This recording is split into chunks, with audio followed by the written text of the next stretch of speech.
Halo semuanya, selamat pagi. Perkenalkan, nama saya Ayu Lederobo. Saya mahasiswi Universitas Citra Bangsa, program studi pendidikan guru sekolah dasar. Dalam video ini, saya akan menjelaskan materi tentang keseimbangan ekosistem dengan tujuan pembelajaran. Yang pertama, adik-adik semua dapat mengetahui tentang keseimbangan ekosistem.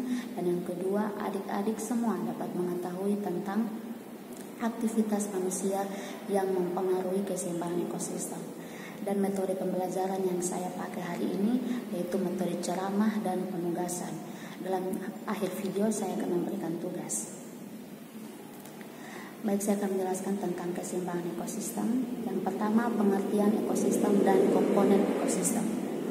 Ekosistem adalah hubungan timbal balik antara makhluk hidup dengan lingkungannya. Keseimbangan ekosistem akan menciptakan kehidupan yang harmonis antara alam dan penghuninya. Habitat adalah tempat hidup setiap makhluk hidup dalam ekosistem. Individu adalah setiap makhluk hidup tunggal. Populasi adalah sekumpulan makhluk hidup sejenis yang tinggal di satu tempat. Komunitas adalah sekumpulan berbagai populasi dari makhluk hidup yang tinggal bersama di suatu tempat. Komponen ekosistem dibedakan menjadi dua, yaitu komponen biotik. Komponen biotik yaitu lingkungan yang berupa makhluk hidup yang terdiri dari produsen, konsumen, dan pengurai. Yang kedua ada komponen abiotik. Komponen abiotik yaitu lingkungan yang berupa makhluk tak hidup, misalnya tanah, air, udara, cahaya, suhu, mineral, sisa tanaman, sisa hewan, dan batu. Berdasarkan cara terbentuknya, ekosistem dibedakan menjadi dua, yaitu ekosistem alam dan ekosistem buatan. Ekosistem alam yaitu ekosistem yang terdiri secara alamiah tanpa campur tangan manusia. Contoh, laut, pantai, hutan, telaga.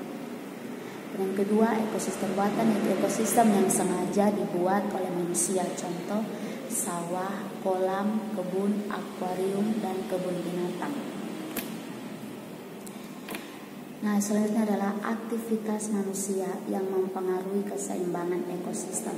Yang pertama ada penebangan dan pembakaran hutan. Ya, saya sudah siapkan media pembelajarannya. Contoh penebangan hutan secara liar itu seperti ini. Hutan menjadi gundul akibat aktivitas manusia. Semua pohon ditebang sehingga hutan menjadi gundul dan akan menimbulkan banjir. Baik, yang pertama tentang yang tadi penebangan dan pembakaran hutan. Kebutuhan akan kayu mengakibatkan manusia melakukan penebangan hutan secara liar. Akibatnya tanah menjadi tidak terlindungi. Tanpa akar tumbuhan, tanah akan mudah longsor, kemudian terbawa air hujan. Tanah yang longsor akan ikut mengalir ke sungai dan membuat air sungai menjadi keruh. Air yang keruh menyebabkan sinar matahari tidak dapat berfotosintesis dan lama-kelamaan akan mati. Itu merupakan akibat kepada tumbuhan yang tidak dapat berfotosintesis. Yang kedua ada pembuangan sampah atau limbah. Limbah atau sampah mengandung zat-zat berbahaya bagi makhluk hidup. Pembuangan limbah di sungai akan mencemari air sungai dan air sungai tidak dapat digunakan.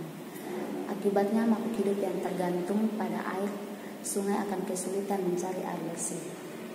Yang ketiga ada penambangan terbuka. Di Indonesia, usaha penambangan telah mengakibatkan 10% kerusakan lingkungan hutan nasional. Salah satu penambangan terbuka di Indonesia adalah penambangan emas. Penambangan terbuka telah membuat hutan dan berubah menjadi gurun yang tandus dan mati.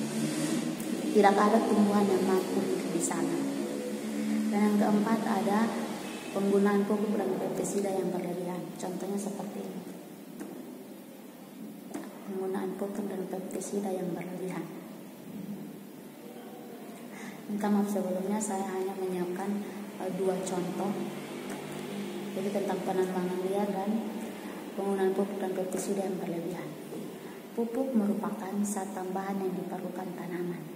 Pupuk ada yang organik berasal dari kotoran hewan dan ada anorganik dibuat dari bahan kimia. Pupuk anorganik dan pestisida mengandung berbagai bahan kimia yang dapat merusak tanah. Yang kelima ada pembangunan industri. Untuk memenuhi kebutuhan hidup manusia telah banyak mendirikan pabrik. Namun hal tersebut menimbulkan kerusakan seperti industri seringkali dibangun di wilayah pertanian produktif seperti ladang atau sawah. Hal tersebut mengancam keseimbangan ekosistem di daerah tersebut. Yang kedua, asap limbah industri mengakibatkan menurutnya kualitas udara bersih di sekitar pabrik. Yang ketiga, ada limbah bahan kimia yang tidak diolah akan mencemari tanah dan dapat membahayakan makhluk hidup di sekitarnya. Yang keempat, industri membutuhkan pasokan air dalam jumlah besar, sehingga mereka membuat sumur-sumur bor berair sedot besar. Hal tersebut membuat persediaan air tanah berkurang dengan cepat. Yang keenam, ada perburuan liar. Perburuan liar membuat polusi hewan di hutan berkurang dan lama-lama akan punah. Kepunahan beberapa hewan akan mengakibatkan ketidakseimbangan ekosistem. Contohnya, perburuan harimau Sumatera akan mengakibatkan harimau Sumatera punah. Dan yang ketujuh, ada penangkapan ikan secara liar. Yang pertama, menangkap ikan dengan pukat harimau. Penangkapan dengan pukat harimau telah dilarang karena pukat harimau dan dapat menjaring semua hewan laut mulai dari yang kecil sampai dewasa. Yang kedelapan, ada perusakan terumbu karang. Indonesia memiliki himpunan terumbu karang yang diperkirakan mencapai sampai 60.000 km persegi dengan jenis yang sangat beragam. Namun saat ini banyak terumbu karang yang telah dirusak karena ulah manusia. Contohnya adalah penangkapan ikan hias dengan mengebom terumbu karang akan menghancurkan terumbu karang. Yaitu adalah 8 aktivitas manusia yang dapat merusak keseimbangan ekosistem. Ini saja penjelasan saya tentang keseimbangan ekosistem, dan di akhir video ini saya akan memberikan tugas kepada adik-adik semua, dan silakan adik-adik semua mengerjakan tugas tersebut. Semoga apa yang saya jelaskan pada hari ini adik-adik semua dapat mengerti dan memahami. Sekian dan terima kasih.